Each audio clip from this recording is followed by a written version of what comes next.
الحمد لله رب العالمين والصلاة والسلام على أشرف الأنبياء والمرسلين نبينا محمد وعلى آلہ وصحبہ اجمعین، اما بعد۔ برادران اسلام اور پردہ نشین خواتین اسلام، ہم اللہ رب العالمین کا بے انتہا شکر بجا لاتے ہیں کہ اس نے رمضان المبارک کا یہ آخری عشرہ ہمیں نصیب فرمایا۔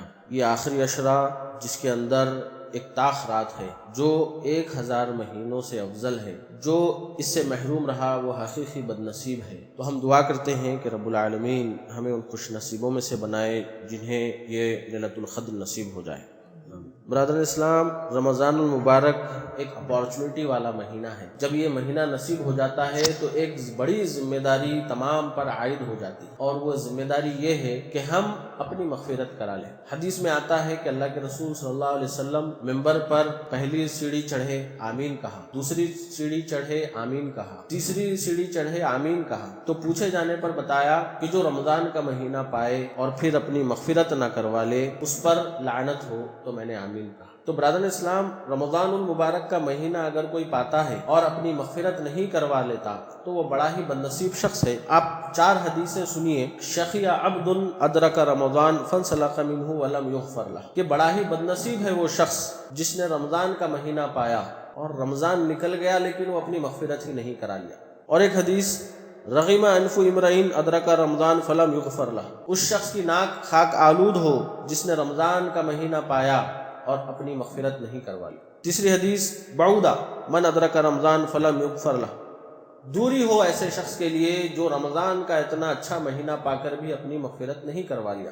چوتھی حدیث ہے، من ادرک رمضان فمات فلم یغفر لہ فادخل النار فابعدہ اللہ، جو رمضان کا مہینہ پایا لیکن اس حال میں مر گیا کہ اپنی مغفرت ہی نہیں کروا لیا اور وہ جہنم میں چلا گیا، تو اللہ رب العالمین ایسے شخص کو اپنی رحمت سے بھی دور کر دے گا۔ تو یہ 4 حدیثیں آپ نے سنی کہ جس کے اندر الگ الگ الفاظ سے ابھارا جا رہا ہے کہ رمضان کا مہینہ پاؤ تو تم پر یہ ذمہ داری ہے کہ رب سے اپنی مغفرت چاہ لو، استغفار کرو، اتنا توبہ استغفار کرو، اتنا توبہ استغفار کرو کہ اللہ رب العالمین تمہاری مغفرت کر دے۔ تو یہ اپارچونٹی والا مہینہ ہے کہ مغفرت کے بغیر ہم اس مہینے کو نہیں جانے دیں گے، بلکہ تہیہ کریے کہ اس مسجد سے اس وقت تک آپ نہ اٹھیں جب تک کہ اللہ سے مغفرت طلب کریں اور اپنی مغفرت نہ کروائیں۔ ہم دعا کرتے ہیں کہ اللہ رب العالمین ہم تمام کی مغفرت فرمائے۔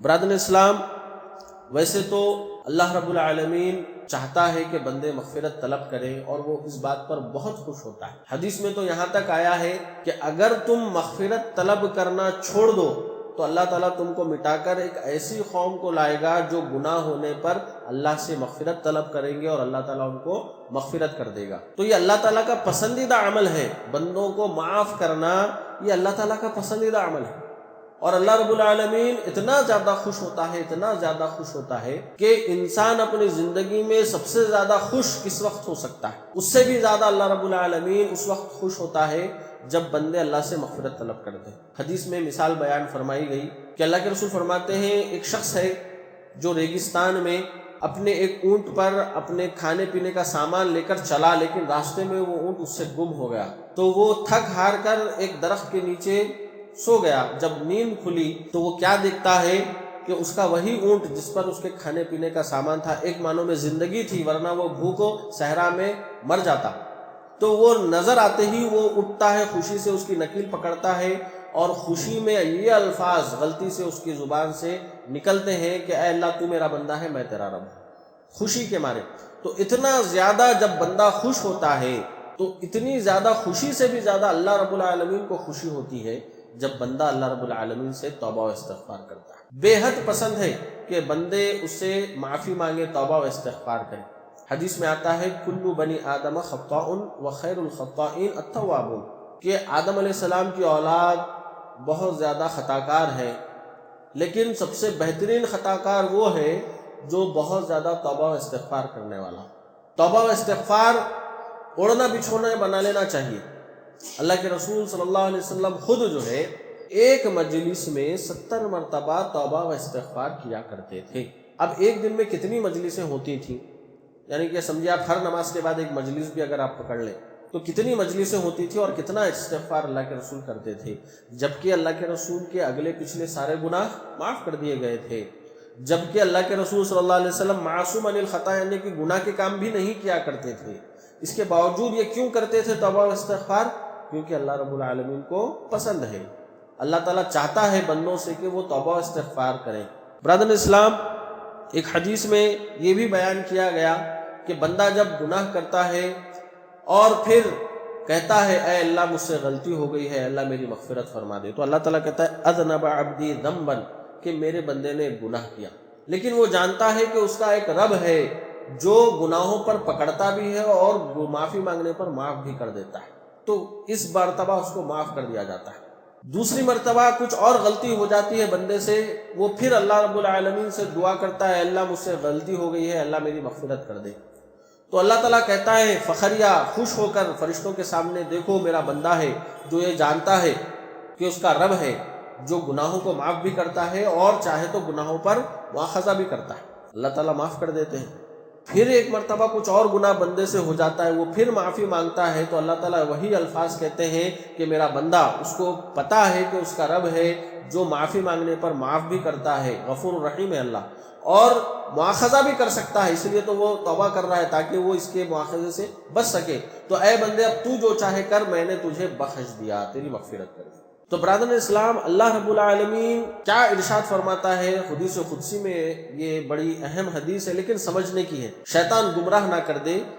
اور دیکھیے کہ آپ اللہ تعالیٰ کیا کہہ رہا ہے، اللہ تعالیٰ کہہ رہا ہے اے بندے اگر تو مجھ سے بخشش مانگتا رہے گا تو میں تجھ کو بخشتا رہوں گا، اگر تو آسمان بھر کے بھی گناہ میرے پاس لے کر آئے گا تو میں اس سے زیادہ بڑی مغفرت سے تیرے گناہوں کو معاف کر دوں گا، اگر تو اس حال میں مجھ سے ملے کہ میرے ساتھ کسی کو شریک نہ کیا ہو، میرے ساتھ شرک نہ کیا ہو، اس حال میں ملے اور زمین بھر کے گناہ بھی لے کر آئے گا تو میں پورے گناہ بخش دوں گا اور پرواہ نہیں کروں گا۔ تو اللہ رب العالمین بخشنے کے لیے تواب الرحیم غفور الرحیم اللہ رب العالمین موجود ہے، لیکن شرط یہ ہے کہ آگے بڑھ کر جس طریقے سے توبہ و استغفار کی جانی چاہیے اس طریقے سے اگر ہم توبہ و استغفار کرتے ہیں تو اللہ تعالیٰ بخشنے کے لیے بالکل تیار ہے۔ آپ دیکھیں گے کہ انبیاء علیہ السلام توبہ استغفار کیا کرتے تھے، لا الہ الا انت سبحانک انی کنت من الظالمین، یہ یونس علیہ السلام کی دعا ہے۔ آپ قوم سے بیزار ہو کر حکم ربانی سے پہلے وہ بستی چھوڑ کر جا رہے تھے، تو اللہ رب العالمین کے حکم سے کیا ہوا کہ سمندر کی جو بڑی مچھلی ہے اس نے منہ کھول کر انہیں اپنے پیٹ میں رکھ لیا۔ ایک لمبا قصہ ہے، اس تاریکی میں، مچھلی کے پیٹ کی تاریکی، پھر سمندر کی تاریکی، پھر اندھیرے کی تاریکی، تو بہت زیادہ تاریکیوں میں نادى فی الظلمات، کہ انہوں نے تاریکیوں میں اللہ رب العالمین کو پکارا، لا الہ الا انت سبحانک انی کنت من الظالمین، اے اللہ تو پاک ہے، میں ہی ظلم کرنے والوں میں سے ہوں۔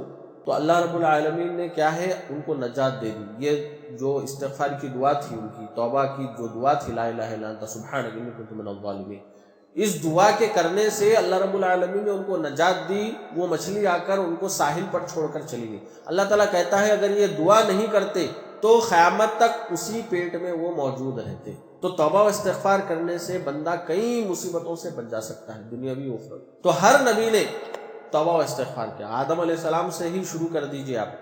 آدم علیہ السلام سے غلطی ہوئی، ابلیس سے بھی غلطی ہوئی، لیکن دونوں میں فرق کیا ہے کہ ایک کو ابلیس بنا دیا گیا، دھتکار دیا گیا، کیوں؟ کیونکہ اس نے غلطی کے بعد غلطی کا اعتراف کر کے توبہ نہیں کی، جبکہ دوسری طرف آدم علیہ السلام غلطی کا اعتراف کیے اور اللہ سے توبہ کے کلمات سیکھے اور ان الفاظ کے ذریعے سے توبہ کی، ربنا ظلمنا انفسنا وان لم تغفر لنا وترحمنا لنکونن من الخاسرین، اے اللہ ہم نے اپنے نفسوں پر ظلم کیا، اگر تو نہیں بخشے گا، معاف نہیں کرے گا تو ہم خسارہ اٹھانے والوں میں سے ہو جائیں گے۔ تو اللہ ہی سے یہ کلمات سیکھے اور اللہ تعالیٰ سے توبہ و استغفار کیے تو اللہ رب العالمین نے معاف کر دیا، اور جس جنت سے نکالے گئے انشاءاللہ وہی ٹھکانہ رہے گا۔ جبکہ ابلیس ابا واستکبر، انکار کر دیا، تکبر کیا، معافی نہیں مانگا۔ اگر توبہ و استغفار وہ بھی کرتا، غلطی پر نادم ہوتا تو اللہ تعالیٰ ضرور اس کو معاف کر دیتا، لیکن اس نے مہلت مانگی اور کہا کہ میں قیامت تک تیرے بندوں کو گمراہ کرتا رہوں۔ یہاں پر بھی دیکھیے اللہ تعالیٰ کیا کہتا ہے، جب شیطان نے یہ کہا، ابلیس نے یہ کہا کہ اللہ مجھے مہلت دے، تو اللہ نے مہلت دی۔ مہلت ملتے ہی اس نے کہا میں قیامت تک تیرے بندوں کو گمراہ کرتا رہوں گا۔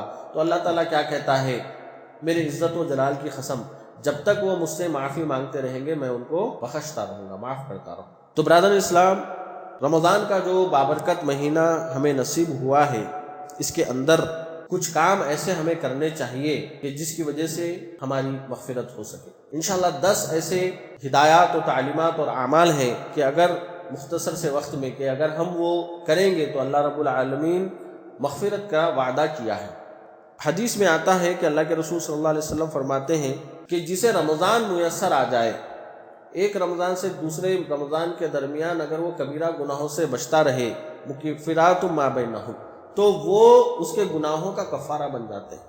تو رمضان خود ایسا مقدس بابرکت مہینہ ہے کہ یہ ملنے سے بار بار درمیان کے گناہ اللہ تعالیٰ معاف کر دیتا ہے اگر بندہ کبیرہ گناہوں سے بچتا ہے۔ اسی طرح اللہ کے رسول فرماتے ہیں کہ من صام رمضان ایمانا واحتسابا غفر له ما تقدم من ذنبه، کہ جو رمضان کا مہینہ پائے اور روزے رہے ایمان کے ساتھ ثواب کی نیت سے، تو اللہ تعالیٰ اس کے گناہوں کی مغفرت کر دیتے ہیں۔ غفر له ما تقدم، گزشتہ سارے گناہ کی اللہ تعالیٰ مغفرت کر دیتے ہیں۔ تو یہ بھی روزے رمضان کے روزوں سے متعلق ہی ہے۔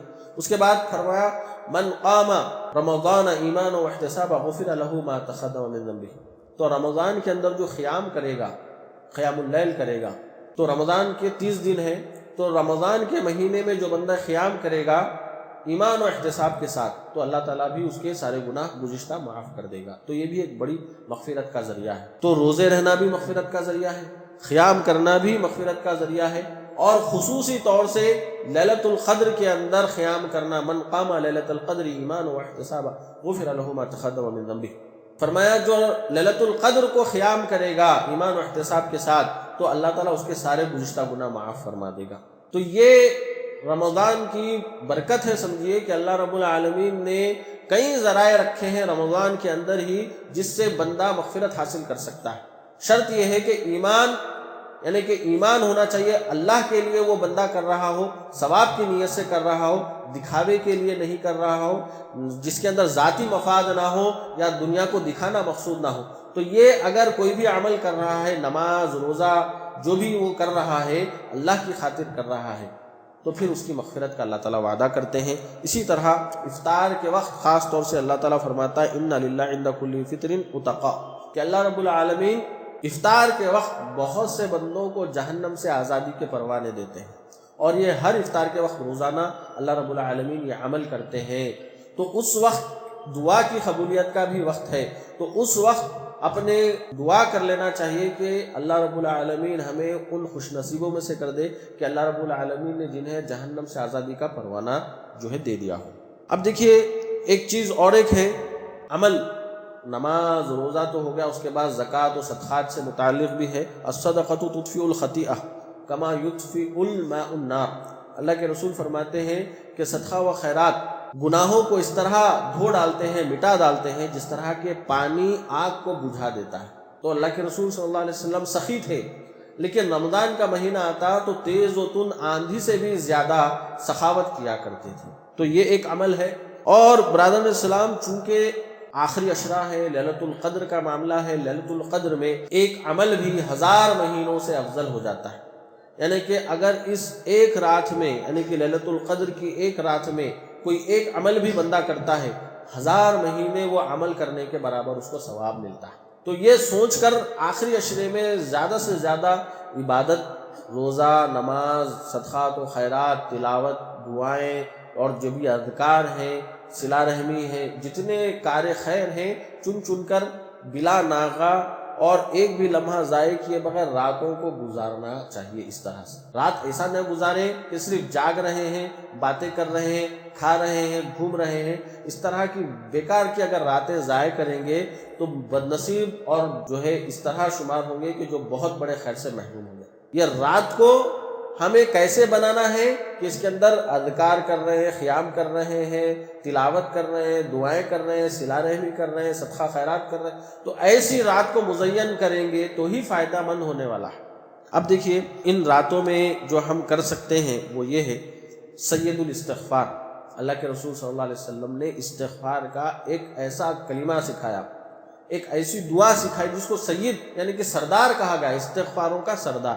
اور یہ کلمہ ہے اللہ کے رسول صبح شام کے اذکار میں پڑھتے تھے، اور فرمایا کہ جو بندہ یہ اللہم انت ربی لا الہ الا انت، یہ جو ذکر ہے یہ پڑھے گا اور یقین کے ساتھ پڑھے گا اور اس کی موت آ جائے گی تو وہ سیدھا جنت میں چلا جائے گا. سید الاستغفار استغفاری کلمات میں سب سے بڑا کلمہ ہے، یہ سب سے اہم. اس کے اندر وہ توحید کا اقرار کرتا ہے، پھر اپنے گناہوں کا اعتراف کرتا ہے، پھر اللہ سے التجا کرتا ہے اور کہتا ہے کہ تیرے سوا کوئی معاف کرنے والا نہیں ہے، تو ہی معاف کر سکتا. اسی طرح ابو بکر صدیق رضی اللہ عنہ نے اللہ کے رسول سے کہا تھا، پوچھا تھا اللہ کے رسول دعا سکھائیے، تو آپ نے نماز میں تشہد میں یہ دعا سکھائی، ربی انی ظلمت نفسی ظلما کثیرا، اے اللہ میں نے اپنے نفس پر بہت زیادہ ظلم کر لیا ہے، ولا یغفر الذنوب الا انت، اور تیرے سوا کوئی گناہوں کو بخش نہیں سکتا، فاغفر لی مغفرۃ من عندک وارحمنی انک انت الغفور الرحیم، اے اللہ مجھے بخش دے، اپنی جانب کی رحمت سے مغفرت کر دے، انک انت الغفور الرحیم، تو بڑا ہی بخشنے والا رحم فرمانے والا. اور حضرت عائشہ رضی اللہ عنہا نے بھی رسول اللہ صلی اللہ علیہ وسلم سے سوال کیا، اللہ کے رسول یہ آخری عشرہ ہے، لیلۃ القدر کو اگر میں پا لوں تو کیا دعا کروں؟ تو آپ صلی اللہ علیہ وسلم نے توبہ و استغفار کے کلمات ہی سکھائے، اللہم انک عفو تحب العفو فاعف عنی، اللہم اے پروردگار بے شک تو عفو درگزر کرنے والا ہے، تحب العفو بخشنے کو، معاف کرنے کو، عفو درگزر کرنے کو پسند کرتا ہے، فاعف عنی اللہ مجھے بخش دے، عفو درگزر کا مجھ سے معاملہ فرما. تو یہ دعائیں اللہ کے رسول صلی اللہ علیہ وسلم اپنے بہت ہی محبوب ترین شخصیت کو سکھا رہے ہیں. ابو بکر صدیق رضی اللہ عنہ چہیتے تھے، حضرت عائشہ رضی اللہ عنہ چہیتی تھی، ان لوگوں کو یہ بہترین کلمات جو ہے سکھا رہے ہیں. یہ توبہ و استغفار کے بہت ہی بہترین کلمات ہیں، اس کی پابندی کرنا چاہیے. تو آخری عشرے میں یہ خصوصی دعا کثرت سے کرنا چاہیے. اب اسی طرح اور ایک کلمہ ہے استغفر اللہ الذی لا الہ الا هو الحی القیوم واتوب الیہ. اس کلمے سے متعلق اللہ کے رسول صلی اللہ علیہ وسلم کا ارشاد ہے کہ جو بندہ یہ کلمات، یہ جو ابھی پڑھے گئے ہیں، یہ کلمات اگر کہتا ہے تو اللہ تعالیٰ اس کی مغفرت کر دیتے ہیں، اگرچہ کہ وہ میدان جنگ سے پیٹ پھیر کر ہی کیوں نہ بھاگا ہو. یعنی کہ یہ کلمات اتنے پاورفل ہے، کوئی یقین کے ساتھ اگر پڑھ لے تو بڑے بڑے گناہ بھی اللہ تعالیٰ معاف فرما دیتا ہے. تو دعا استغفر اللہ الذی لا الہ الا هو الحی القیوم واتوب الیہ. اب دیکھیے، من احب ان یسر صحیفته فلیکثر فی الاستغفار، جسے یہ بات پسند ہو کہ اس کا نام اعمال دیکھ کر وہ خوش ہو جائے، خوشی سے پھولے نہ سمائے، اس کے نام اعمال کو دیکھ کر وہ بے انتہا خوش ہو جائے، تو اس کو چاہیے کہ بہت زیادہ توبہ و استغفار روزانہ کرتا ہے. یہ معمول بنا لے استغفار، تو وہ اس کے نام اعمال کو دیکھ کر پھر خوش ہو جائے. کیونکہ بہت سے ایسے لوگ ہوں گے جو نام اعمال ملنے پر سر چھپا کر بھاگیں گے اور ڈر جائیں گے اور افسوس ملیں گے، ہاتھ کفے افسوس ملیں گے کہ کیسا ہمیں نام اعمال مل گیا. لیکن بہت سے ایسے خوش ہوں گے، ان کا چہرہ تابناک ہو جائے گا، خوش ہو جائیں گے اپنے نام اعمال کو دیکھ کر. کون لوگ ہوں گے؟ وہ جن کے نام اعمال میں کثرت سے استغفار پایا جاتا ہوگا. تو کثرت سے استغفار کریں. ایک سوال کیا گیا ابن تیمیہ رحمہ اللہ سے کہ بتائیں کہ بندہ تسبیح زیادہ کرے یا استغفار زیادہ کرے. تو آپ نے مثال دے کر سمجھایا کہ دیکھو، اگر لباس پاکیزہ ہے، پاک و صاف ہے، تو اس کو عطر لگا سکتا ہے وہ. لیکن ایک گندا لباس ہے تو اس کو صابن کی ضرورت ہے. عطر سے زیادہ کس کی ضرورت ہے؟ صابن کی ضرورت ہے. تو اسی طرح استغفار صابن کی طرح ہے. بندے کو اپنے آپ کو پاک کرنے کے لیے کیا کرنا ہے؟ استغفار کرنا ہے. اور جب وہ پاک ہو جائے تو تب کیا کریں گے؟ تسبیحات کریں گے، عطر کا کام وہ کرے گا. لیکن سنت یہ ہے کہ دونوں کو ساتھ ساتھ کرتے جائیں. صرف تسبیحات ہی نہ کریں بلکہ تسبیحات کے ساتھ ساتھ استغفار بھی کریں. یہ دونوں بھی ضروری ہے، یہ دونوں بھی ضروری ہے. اب دیکھیں، جو سب سے اہم اعمال جس سے توبہ و استغفار کر سکتے ہیں، طلب کر سکتے ہیں، جو گناہوں کی معافی کا ذریعہ بن سکتا ہے، تو ایک عمل ہے، اس کو کہتے ہیں صلاۃ التسبیح. یہ ابو داؤد، ترمذی، ابن ماجہ کی حدیث ہے. محققین نے اس کو صحیح حسن کہا ہے، شیخ البانی، زبیر ضعیف اور اسی طرح شاکر، ارناؤت تو محققین جو ہے اس کو حسن اور صحیح بھی کہتے ہیں۔ تو یہ عمل جو ہے صلاۃ التسبیح کا ایسا عمل ہے جو اللہ کے رسول اپنے خاص یعنی کہ اپنے چچا عباس رضی اللہ عنہ کو یہ عمل سکھائے۔ وہ عمل یہ تھا کہ چچا جان 4 رکعت نماز پڑھیے آپ روزانہ کا وڑ ہے، روزانہ پڑھیے۔ اب روزانہ میں 12 مہینے آ گئے، روزانہ میں رمضان کا مہینہ آ گیا، روزانہ میں تاخراتیں بھی آ گئی، روزانہ میں پورا ڈیلی روٹین ہونا چاہیے، ڈیلی پڑھ سکتے ہیں آپ۔ یہ خاص نہیں ہے کسی رات کے لیے یا کسی دن یا مہینے کے لیے خاص نہیں ہے، آپ 12 مہینے کنٹینیو ڈیلی پڑھیے، سب چیزیں آ جاتی اس میں۔ تو کرنا کیا ہے؟ اے چچا جان، میں آپ کو ایک ایسا عمل بتانے والا ہوں، آپ اگر کریں گے تو اللہ تعالیٰ آپ کے چھوٹے بڑے صغیرہ کبیرہ، جانے میں انجانے میں، قدیم میں کیے ہوں یا جدید کرے ہوں، ہر قسم کے گناہ اللہ تعالیٰ معاف کر دے گا۔ تو وہ عمل کیا ہے جس سے کہ ہر قسم کا گناہ دھل جاتا ہے، معاف ہو جاتا ہے؟ تو فرمایا کہ آپ کو نماز پڑھنی ہے۔ نماز میں کیا کرنا ہے؟ آپ کو قرات سے فارغ ہو کر سبحان اللہ، الحمدللہ، لا الہ الا اللہ، اللہ اکبر، یہ جو 4 کلمات ہیں عام طور سے لوگ جو ہے جنازہ لے جاتے ہوئے پڑھتے ہیں، سبحان اللہ، الحمدللہ، لا الہ الا اللہ، اللہ اکبر، یہ جو 4 کلمات ہیں، تو یہ 4 کلمات پڑھنا ہے۔ کتنے مرتبہ پڑھنا ہے؟ تو بتائے کہ 1 رکعت میں 75 مرتبہ۔ کیسے؟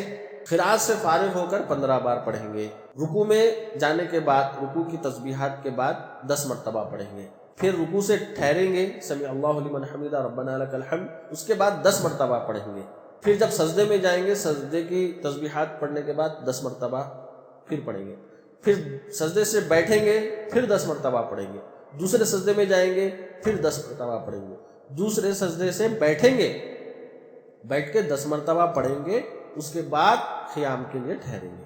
تو 1 رکعت میں 75 مرتبہ، تو اس طرح 4 رکعت آپ پڑھیں۔ تو 4 رکعتیں ایک ساتھ بھی پڑھ سکتے ہیں یا 2 کر کے بھی آپ 4 رکعت پڑھ سکتے ہیں۔ اذکار جو ہے 300 مرتبہ ہو رہا ہے، 75 75 75 75۔ تو اگر یہ عمل اگر ہم کر لیتے ہیں تو رسول اللہ صلی اللہ علیہ وسلم نے گارنٹی دی ہے، یہ بشارت دی ہے، خوشخبری دی ہے کہ ہر قسم کے گناہوں کی معافی ہو جائے گی۔ تو چونکہ یہ آخری عشرہ ہے اور رمضان میں استغفار اور مغفرت کی بہت زیادہ ضرورت ہے، تو اللہ کے رسول فرمائے کہ روزانہ یہ عمل کرو۔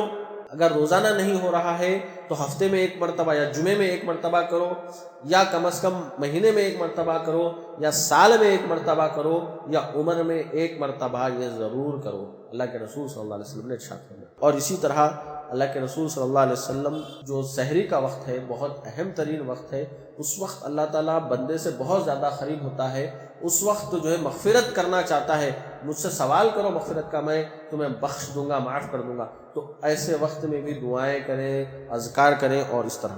اور ایک عمل ہے، چھوٹے اعمال ہیں، ایک عمل ہے آمین، فرشتوں کی آمین سے مل جائے تو اللہ تعالیٰ اس کی مغفرت کر دیتا ہے۔ پھر فرمایا کہ جب 2 مسلمان آپس میں ملتے ہیں، مصافحہ کرتے ہیں، تو اللہ تعالیٰ ان کے جدا ہونے سے پہلے ان کی مغفرت کر دیتا ہے۔ تو چھوٹے چھوٹے عمل ہیں، اللہ تعالیٰ جو ہے چھوٹے چھوٹے عمل پر بھی مغفرت کر دیتا ہے۔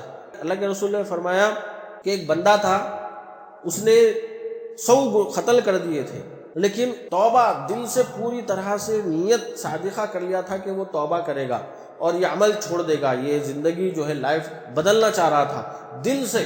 تو ہوا یہ کہ راستے میں ہی اس کا انتقال ہو گیا۔ دونوں طرف کے فرشتے آ گئے، نیک لوگوں کی روح قبض کرنے والے اور بد روحیں قبض کرنے والے، دونوں فرشتے آ گئے کہ یہ تو جو ہے نیکی کی طرف بڑھ رہا تھا، وہ کہہ رہے تھے نہیں یہ تو 100 جو ہے قتل کیا اور ایک بھی اس نے نیکی نہیں کی، اس لیے ہم اس کو پکڑیں گے۔ تو دونوں بھی آ گئے۔ تو اللہ تعالیٰ نے ایک اور فرشتے کو بھیجا انسانی شکل میں، اس نے کہا دیکھو یہ جس زمین کے قریب ہے، نیک لوگوں کی بستی کی طرف جا رہا ہے، وہاں سے قریب ہے تو نیک لوگوں کی روح قبض کرنے والے فرشتے اس کی روح قبض کر لیں، اگر وہاں کی زمین سے قریب ہے تو وہ فرشتے اس کی روح قبض کر لیں۔ تو اللہ تعالیٰ کیا کہتا ہے، اس زمین سے کہ قریب ہو جائے، اس سے نیک لوگوں کی بستی کی طرف جا رہا تھا تو یہ زمین کو کہتا ہے اس سے قریب ہو جا۔ تو اللہ تعالیٰ خود مدد فرماتا ہے، جو نیت یہ کرتا ہے کہ میں توبہ استغفار کروں گا، نئی زندگی کی شروعات کروں گا، یہ جو گناہ ہو چکے ہیں، قتل ہے، زنا ہے، اور پھر دھوکہ دھڑی ہے یا سود ہے، جتنے لفڑے کی زندگی ہے اس کو میں چھوڑ رہا ہوں، اب میں نئی زندگی کی شروعات کروں گا، یہ پہلے ارادہ ہونا چاہیے، نیت ہونی چاہیے، تو پھر اللہ کی مدد آئے گی۔ اللہ کی مدد اس کے بعد آئی۔ ایک شخص نے ابراہیم بن ادہم رحمہ اللہ سے آ کر کہا کہ میں گناہ چھوڑنا چاہتا ہوں لیکن مجھے ابھاریے، موٹیویٹ کیجئے، میں گناہ چھوڑنا چاہتا ہوں لیکن ہو نہیں رہا ہے مجھ سے، گناہوں میں پڑا ہوا ہوں۔ تو فرمایا ٹھیک ہے، میں 5 باتیں بتاتا ہوں، اگر تمہیں گناہ کرنا ہی ہے تو پھر اللہ کا رزق کھانا چھوڑ دو۔ تو وہ کہہ رہا ہے یہ کیسے پاسبل ہے؟ اللہ کا رزق تو جہاں بھی جاؤ اللہ ہی کا رزق ہے، ہر چیز اللہ ہی کا رزق ہے، میں وہ کھائے بغیر کیسے رہ سکتا ہوں؟ تو تعجب کی بات ہے، تم اللہ کا رزق بھی کھاؤ گے اور پھر اس کی ہی نافرمانی کرو گے، صحیح بات ہے۔ دوسری بات بتائیے، بتایا کہ تم اگر گناہ کرنا چاہتے ہو تو اللہ کی زمین پر مت کرو۔ وہ پریشان، یہ تو پہلے سے بھی زیادہ مشکل کام ہے، یعنی کہ میں کھانا کھائے بغیر 1 2 3 دن زندہ رہ سکتا ہوں، اللہ کی زمین پر مت کرو، زمین پر نہ رہوں گا تو کہاں رہوں گا؟ ہمیشہ تو زمین پر ہی رہوں گا، تو یہ پاسبل نہیں ہے۔ تعجب کی بات ہے، اللہ کا کھا رہے ہو، اللہ کی زمین پر ہے کہ پھر اللہ کی نافرمانی کر رہے ہو، ایسا کیسے؟ ٹھیک ہے۔ تیسری بات بتائیے، کہا اگر تمہیں گناہ کرنا ہے تو ایسی جگہ گناہ کرو جہاں اللہ نہیں دیکھ سکتا۔ تو وہ تعجب کیا، یہ کیسے پاسبل ہے کہ اللہ نہ دیکھے؟ ایسی کون سی جگہ ہے؟ یہ تو پاسبل ہی نہیں ہے، میں نہیں کر پاؤں گا۔ تعجب کی بات ہے، تم جو ہے اللہ کا رزق کھا کر اللہ کی زمین پر اللہ کی نگاہ کے سامنے گناہ کر رہے ہوں گے، اتنی جرأت، ایسا کیسے؟ ٹھیک ہے، چوتھی بات بتائیے۔ چوتھی بات بتایا کہ اگر تم گناہ کرنا چاہتے ہو تو اس وقت گناہ کرو جب ملک الموت آئیں گے تو ان کو روکو، کہو کہ مجھے تھوڑی سی مہلت دو، میں 2 رکعت نماز پڑھ کے استغفار کر لوں گا، اس کے بعد میری روح قبض کرنا۔ تو کہے ارے یہ تو پاسبل نہیں ہے، وہ نہیں مانے گا، ایک لمحہ بھی نہیں رکتا۔ تو انہوں نے کہا ہاں بڑی تعجب کی بات ہے کہ تم اللہ کا کھا کے اللہ کی زمین پر اللہ کے نگاہوں کے سامنے اور اس کو رکا بھی نہیں سکتے، موت کو، کبھی بھی موت آ سکتی ہے، تو موت کو رکائے بغیر بھی کبھی بھی اچانک آ سکتی ہے، اور گناہ کی حالت میں بھی تمہارے کو موت آ جا سکتی، تم فرشتے کو رکا بھی نہیں سکتے، تو پھر کیسے کر سکتے ہو؟ ہاں صحیح بات ہے۔ پانچویں بات بتائیے کہ اگر تم گناہ کرنا چاہتے ہو تو اس وقت کرو جب تمہیں یہ اختیار ہو کہ جب فرشتے جہنم کی طرف لے جا رہے ہوں تو انہیں روک کر کہو کہ مجھے چھوڑ دو، اس کے بدلے میں تمہیں اتنا سونا اتنی دولت اپنی جائیداد دے لوں گا۔ کہا یہ بھی پاسبل نہیں ہے، وہ تو کچھ قبول نہیں کرتے۔ تو بتایا کہ جب یہ سب ناممکن ہے تو پھر گناہ کیسے کر سکتے؟ گناہ کو ہرگز انسان نہیں کر سکتا، یہ تمام باتیں اس کے ذہن نشیں ہو تو پھر وہ گناہ نہیں کرے گا۔ تو گناہ چھوڑنے کا پہلے تو نیت ہونی چاہیے، اخلاص ہونا چاہیے، اس کے بعد ندامت ہونی چاہیے، شرمندگی ہونی چاہیے، اس کے بعد کبھی میں مستقبل میں نہیں کروں گا، یہ تہیہ ہونا چاہیے۔ اب ایک شخص ہے، اس کے پاس شراب کا گلاس رکھا ہوا ہے اور وہ ایک گھونٹ پی رہا ہے، استغفر اللہ استغفر اللہ استغفر اللہ کہہ رہا ہے، پھر دوسرا گھونٹ پی رہا ہے، استغفر اللہ استغفر اللہ، یعنی کہ استغفار کیسے ہوا؟ یہ تو مذاق ہو گیا اللہ رب العالمین سے۔ استغفار کا مطلب یہ ہے کہ آپ وہ گلاس پھینک دو، وہ گناہ چھوڑ دو، گناہ چھوڑ کر ہی آپ توبہ، صحیح توبہ ہے آپ کی، توبۃ النصوحہ۔ ایسے ہی لوگوں کی اللہ تعالیٰ توبہ قبول فرماتا ہے جو گناہ کو چھوڑ دیتے ہیں، دوبارہ کرنے کا ارادہ نہیں ہوتا، تو یہی لوگوں کی توبہ اصل میں توبہ ہے، اصل استغفار ہے۔ گناہ پکڑے ہوئے ہیں، شراب پہ شراب پیتے جا رہے ہیں اور استغفر اللہ کہتے جا رہے ہیں، یہ تو بھونڈا سا مذاق ہو گیا اللہ رب العالمین سے۔ اور پھر یہ شرط رکھی گئی ما لم یغرغر، کہ موت سے پہلے، حلق تک جان روح نہ آ جائے، موت کے فرشتے دیکھنے سے پہلے توبہ ہو جانی چاہیے۔ کیونکہ فرعون نے بھی توبہ کی، فرعون بھی ایمان لے آیا، لیکن کب لے کر آیا؟ جب وہ ڈوب رہا تھا، اس کو موت نظر آ چکی تھی۔ الآن عصیت من قبل، اب ایمان لا کے کیا فائدہ؟ پوری زندگی نافرمانیوں میں، گناہوں میں گزار دیے، اب یہاں موت سر پہ آ کے ٹھہر گئی، اب توبہ کرنے سے کوئی فائدہ نہیں۔ ما لم یغرغر، موت آنے سے پہلے۔ اور ایک شرط، مغرب سے نکلنا شروع نہ کر دے سورج، تب تک اجازت ہے۔ مغرب سے نکلنے کے بعد بھی بہت سال زندگی گزاریں گے لوگ، اس وقت توبہ و استغفار کریں گے، کوئی فائدہ ہونے والا نہیں، اور یہ کب ہو جائے پتہ نہیں۔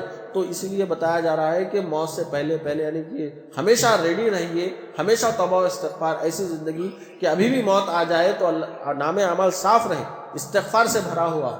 اور پھر اور ایک شرط یہ ہے توبہ و استغفار کی کہ اگر وہ حقوق العباد سے متعلق ہے تو ان کا حق ادا کر دیا جائے، ورنہ پھر معاف نہیں ہوگا۔ کسی سے پیسے ہڑپ لیے ہیں ان کو دے دیں، کسی کو گالی گلوچ یا غیبت، ان سے معافی مانگ لیں، ان کا حق ہے تو دے دیں یا معاف کرا لیں، ورنہ پھر معاف نہیں ہوگا۔ تو یہ تمام اصول و ضوابط کے ساتھ ہی توبہ استغفار کریں گے تو توبہ استغفار قابل قبول ہوگی۔ اور اللہ رب العالمین اپنے بندوں سے بہت زیادہ محبت کرتا ہے کہ چھوٹی چھوٹی نیکیوں پر ان کی مغفرت کر دیتا ہے۔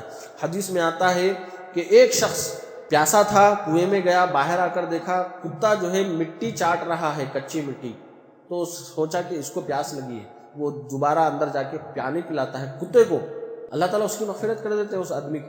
ایک زانیہ عورت اسی طرح کا عمل کرتی ہے، ایک جانور کو پانی پلاتی ہے، اللہ تعالیٰ اس کی مغفرت کر دیتے ہیں۔ ایک آدمی راستے سے کانٹا ہٹاتا ہے، اللہ تعالیٰ کو یہ عمل اتنا پسند آتا ہے کہ اللہ اس کی مغفرت فرما دیتے ہیں۔ تو اللہ رب العالمین تو بندوں کے ایک عمل سے بھی خوش ہونے والا ہے، بندوں کی مغفرت کرنے کے لیے اللہ تعالیٰ تیار بیٹھا ہے، بس ہماری نیت صاف ہونی چاہیے، ہمارے عمل درست ہونے چاہیے، ہمیں گناہوں سے زیادہ اللہ رب العالمین کی طرف رجوع کرنا ہے، اس کا جذبہ زیادہ ہونا چاہیے۔ اللہ تعالیٰ بہت زیادہ غفور رحیم ہے، معاف کرنے والے، کہ ان لوگوں کے لیے وقت نہیں آیا جنہوں نے اپنے نفسوں پر ظلم کر لیا ہے کہ وہ اب توبہ استغفار کر کے اپنی گزشتہ زندگی کو خیر بات کر کے نئی زندگی کی شروعات کرے۔